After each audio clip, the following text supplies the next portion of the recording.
विट्यातील एका उद्योजकास वाईन शॉपचा परवाना काढून देतो असं सांगून 50 लाखांचा गंडा. विटा शहरात एकच खळबळ. दोघांवर विटा पोलीस ठाण्यात गुन्हा दाखल.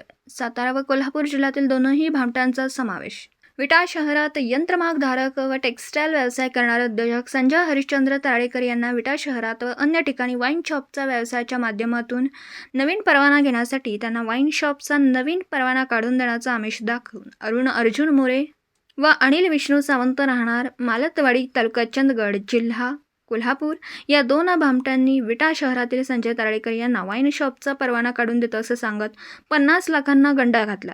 या सर्व प्रकार सोमवारी सायंकाळी उघडकीस आला. या दोन भामट्यांविरुद्ध विटा पोलीस ठाण्यात गुन्हा दाखल करण्यात आला. मित्राच्या सांगण्यावरून तारेकर यांनी अरुण मोरे व अनिल सावंत यांच्याशी संपर्क साधला असंही विटा पोलीस ठाण्यात दिलेल्या फिर्यादीत म्हटलं. तर या दोनही भामट्यांनी मंत्रालयातून नवीन वाईन शॉपसाठी परवाना काढून देण्याचं आमिष तारेकर यांना दाखवलं.